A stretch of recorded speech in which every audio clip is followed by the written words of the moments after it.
Hello students, আজি আমি অনুশীলনী 6.1 3 নম্বৰ কোৱেশ্চনটো কৰিম। 3 নম্বৰ প্ৰশ্নত কৈছে আমাক চিত্ৰ 6.15ত এংগল PQR সমান এংগল PRQ। তেন্তে প্ৰমাণ কৰা যে এংগল PQS সমান এংগল PRT। তোমাক প্ৰশ্নত কৈছে যে PQR যেটো কোণ আছে সেই কোণটো PRQ ৰ সমান হয়। ইয়াত PQR মানে হ'ল এইখিনি, PQR মানে এই কোণটো আৰু PRQ মানে হ'ল এই কোণটো। এই দুটা কোণ সমান। তো ইয়াৰ পৰা আমি প্ৰমাণ কৰিব লাগে যে PQS মানে এই কোণটো আৰু PRT মানে এই কোণটো, এই দুটা কোণ সমান বুলি আমি প্ৰমাণ কৰিব লাগে। তো প্ৰশ্নটো কৰাৰ কাৰণে মই আগতীয়াকৈ চিত্ৰটো ইয়াতে আঁকি লৈছোঁ। তো দিয়া থকা কথাখিনি আমি প্ৰথমতে লিখি ল'ম যে দিয়া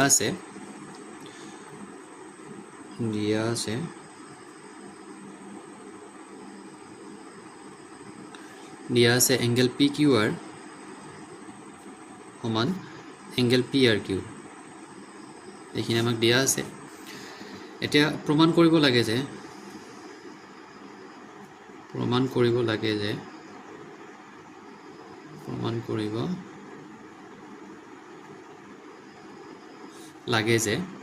আমি কি প্ৰমাণ কৰিব লাগে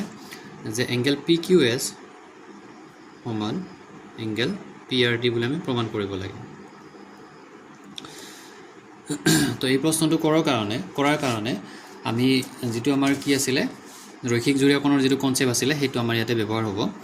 আমি জানো যে যেতিয়া আমাৰ কি হ'ব এটা ৰেখাৰ ওপৰত এটা আমি ৰশ্মি নাইবা আমি এটা ৰেখাখণ্ড থিয় কৰাই ৰাখিম,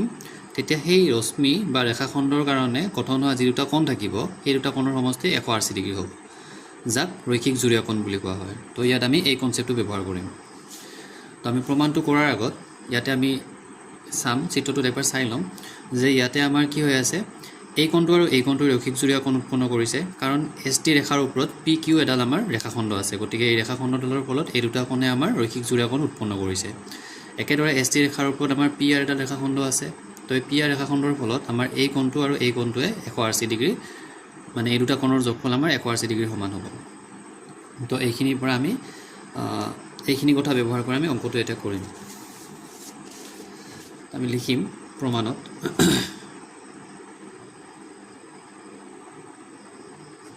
চিত্ৰৰ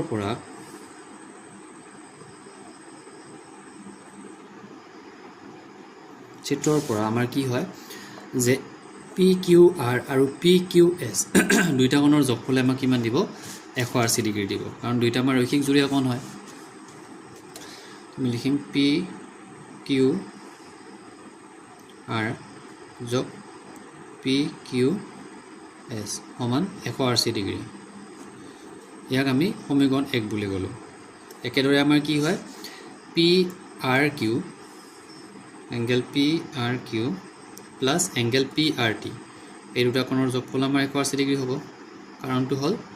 আমাৰ ৰৈখিক জোৰীয়া কোণ। ইয়াক মই 2 নম্বৰ সমীকৰণ বুলি দিলোঁ।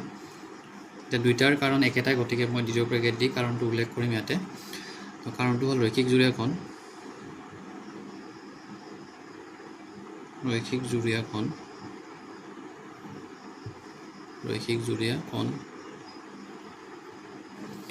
এতিয়া আমি দেখা পাইছোঁ যে কি, যে আমাৰ 1 নম্বৰ সমীকৰণে যিমানখিনি দিছে, অৰ্থাৎ 1 নম্বৰ সমীকৰণৰ মান আমাৰ 180 আৰু 2 নম্বৰ সমীকৰণৰ মানো আমাৰ 180, মানে দুইটা সমীকৰণে আমাৰ সমান হৈ আছে। তো আমি লিখিব পাৰিম যে এতিয়া সমীকৰণ 1 আৰু 2 ৰ পৰা পাওঁ সমীকৰণ 1 আৰু 2 ৰ পৰা পাওঁ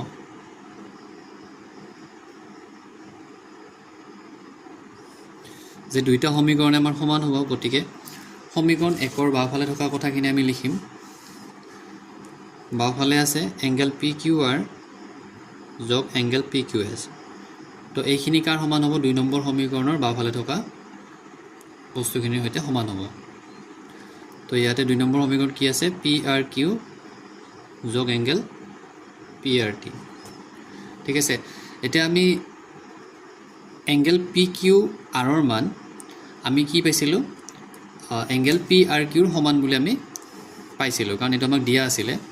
এটা আমাক দিয়া থকাত আমি লিখি লৈছিলোঁ যে এংগল PQR টো PRQৰ সমান হয়। গতিকে মই এংগল PQRৰ জেগাত এংগল PRQ বহুৱাম। তো এংগল PQRৰ জেগাত এতিয়া মই কি বহুৱাম, এংগল পি আৰ কিউ বহুৱালোঁ plus angle P Q S বাকীখিনি মই একেধৰণে ৰাখিলোঁ লিখিলোঁ পি আৰ টি এতিয়া মই কি কাম কৰিম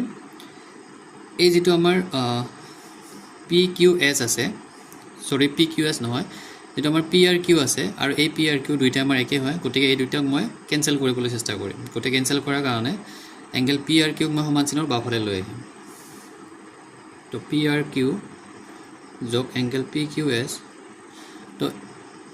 এই যিটো আমাৰ এংগেল পি আৰ কিউ আছে এইটো ইয়াতে প্লাছত আছে এইফালে আহিলে আমাৰ মাইনাছত আহিব তো ইয়াক এইফালে লৈ আহিলে সমান চিনৰ সফালে বাকী থাকিব এংগেল পি আৰ টি এতিয়া আমি দেখা পালোঁ যে দুটা একে বস্তুৰ আগত এটাৰ আগত প্লাছ আৰু এটাৰ আগত মাইনাছ আছে তেতিয়াহ'লে আমাৰ এইটো কেঞ্চেল হ'ব তো বাকী থাকিব কি এংগেল পি আৰ কিউ সমান এংগেল পি আৰ টি তো এইটোক আমি অলপমান সজাই লিখিম যে এংগেল পি আৰ টি সমান এংগেল পি আৰ কিউ মই বেলেগ একো কাম কৰা নাই মাত্ৰ মই বাওঁফালৰখিনি সোঁফালে লিখিছোঁ আৰু সোঁফালৰখিনিক বাওঁফালে লিখিছোঁ আৰু এইটোৱে আমাক প্ৰমাণ কৰিব দিছিলে আমাৰ প্ৰমাণিত হ'ল তো লিখি দিম প্ৰমাণিত হ'ল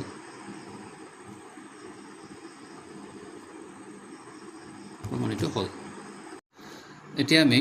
কুৱেশ্যন নম্বৰ 4টো কৰিম কুৱেশ্যন নম্বৰ 4ত কৈছে চিত্ৰ 1.16ত যদি এক্স প্লাছ ৱাই সমান ডব্লিউ প্লাছ জেড হয় অৰ্থাৎ এক্স আৰু ৱাইৰ যিটো যোগফল সেইটো ডব্লিউ আৰু জেডৰ সমান বুলি কৈছে তেন্তে প্ৰমাণ কৰা যে এ অ' বি এডাল ৰেখা বুলি আমি প্ৰমাণ কৰিব লাগে এই অংকটো কৰাৰ কাৰণে আমি সন্নিহিত কোণৰ যিটো কনচেপ্ট সেইটো আমি জানিব লাগিব আচলতে সন্নিহিত কোণ মানে কি হয় এতিয়া চাবা ইয়াতে এক মিনিট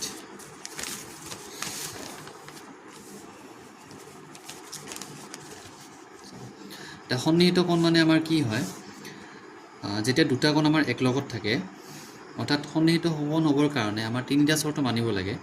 তো মই এটা সন্নিহিত কোণ আঁকি দেখাইছোঁ আপোনালোকে আঁকিলে ভালকৈ বুজি পাব ইয়াত এই এটা কোণ আছে আৰু এই এটা কোণ আছে মই ইয়াক এক্স বুলি ক'লোঁ আৰু ইয়াক ৱাই বুলি ক'লোঁ এতিয়া এই যি দুটা কোণ আছে এই দুটা কোণৰ আমাৰ এটা কমন শীৰ্ষবিন্দু আছে এইটো আমাৰ কমন শীৰ্ষবিন্দু বা উমৈহতীয়া শীৰ্ষবিন্দু আছে দুইটা কোণতে আমাৰ এই বিন্দুটো আছে আৰু লগতে উমৈহতীয়া এডাল বাহু থাকিব এইডাল আমাৰ উমৈহতীয়া বাহু দুইটা কোণতে এই বাহুডাল আছে আৰু যি দুটা আমাৰ উমৈহতীয়া নোহোৱা বাহু আছে মানে এই বাহুটো আৰু এই বাহু দুটা আমাৰ পৰস্পৰে বিপৰীত ফালে থাকিব এনেকুৱা নহয় যে পৰস্পৰ সম্পূৰ্ণভাৱে বিপৰীত ফালে থাকিব কিন্তু বিপৰীত ফালে থাকিব যদি এই তিনিটা চৰ্ত মানি চলে তেতিয়াহ'লে আমাৰ কি হ'ব দুটা কোণক আমি সন্নিহিত কোণ বুলি ক'ব পাৰিম আৰু এটা কথা এটা আমি জানিব লাগিব কি হয় যেতিয়া আমাৰ দুটা সন্নিহিত কোণৰ যোগফল 180 ডিগ্ৰী হয় তেতিয়া আমি উমৈহতীয়া নোহোৱা বাহু দুটালে আমি এটা ৰেখাৰ সৃষ্টি কৰা বুলি ক'ব পাৰিম যেনে আমাৰ ইয়াতে আমাৰ এই কোণটো এক্স আৰু এই কোণটো ৱাই এতিয়া এক্স আৰু ৱাইৰ যোগফল ইয়াত যদি আমাৰ 180 ডিগ্ৰী হয় তেতিয়াহ'লে আমি এইডালক এডাল ৰেখা বুলি ক'ব পাৰিম যদি মই ইয়াক এ অ' বি বুলি কওঁ তেতিয়াহ'লে এ অ' বি এডাল ৰেখা হ'ব ঠিক আছে তো এই কনচেপ্টটো ইউজ কৰি কেনে আমি কুৱেশ্যন নম্বৰ 4টো কৰিম এতিয়া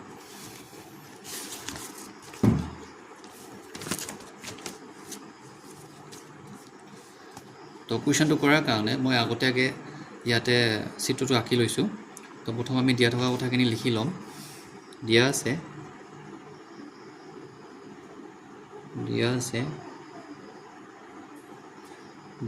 এক্স প্লাছ ৱাই সমান ডব্লিউ প্লাছ জেড এইখিনি আমাক দিয়া আছে ইয়াৰ পৰা আমি প্ৰমাণ কৰিব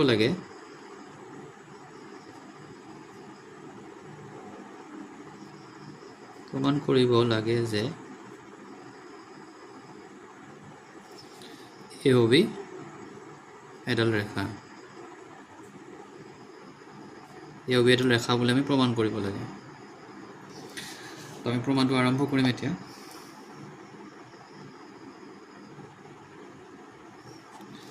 আমি চিত্ৰটো যদি চাওঁ যে চাৰিওটা কোণ যেতিয়া আমি যোগ কৰিম তেতিয়া আমি দেখা পাম যে এটা কি হ'ব সম্পূৰ্ণ কোণৰ সৃষ্টি কৰিব অৰ্থাৎ সম্পূৰ্ণ কোণ মানে আমাৰ কিমান হয় 360 ডিগ্ৰী হয় এতিয়া মই গোটেইকেইটা কোণ যোগ কৰিম ইয়াত কোণকেইটা কি আছে এক্স ৱাই জেড ডব্লিউ তো মই এক্স ৱাই জেড ডব্লিউ ইয়াতে যোগ কৰিম তো x plus Y plus W plus Z তো গোটেইকেইটা কোণ যোগ কৰিলে আমি দেখা পাম যে 360 ডিগ্ৰী এটা আমাৰ সম্পূৰ্ণ কোণ হয় এটা আমি চিত্ৰৰ পৰা লিখিছোঁ সম্পূৰ্ণ কোণ তো ইয়াতে আমি x প্লাছ y আমি w প্লাছ z ৰ সমান হয় বুলি আমি পাইছিলোঁ আগত গতিকে x প্লাছ y ৰ জাগাত মই w প্লাছ z বুলি লিখিব পাৰোঁ তো মই x প্লাছ y ৰ জাগাত w প্লাছ z বুলি লিখিম w plus z plus w plus z সমান 360 ডিগ্ৰী ইয়াত w প্লাছ z দুটা আছে গতিকে মই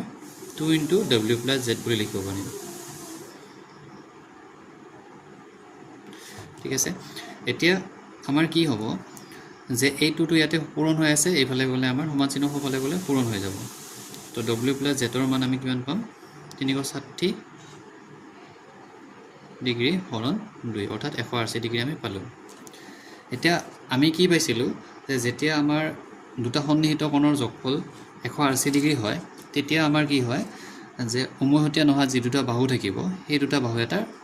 ৰেখাৰ সৃষ্টি কৰিব তো ইয়াতে আমি পালোঁ যে w প্লাছ z মানে এই কোণটো আৰু এই কোণটোৰ যোগফল আমাৰ 180 ডিগ্ৰী হয় গতিকে উমৈহতীয়া নোহোৱা বাহু OB আৰু OA আমাৰ কি কৰিব এটা ৰেখাৰ সৃষ্টি কৰিব আমি সেই কথাটো ইয়াতে লিখিম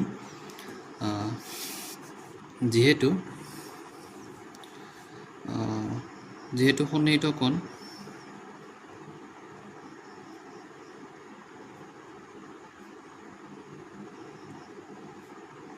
W আৰু Z ৰ যোগফল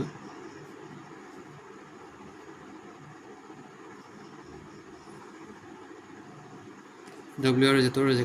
যোগফল 180 ডিগ্ৰী হয় এতেকে AOB এডাল ৰেখা হ'ব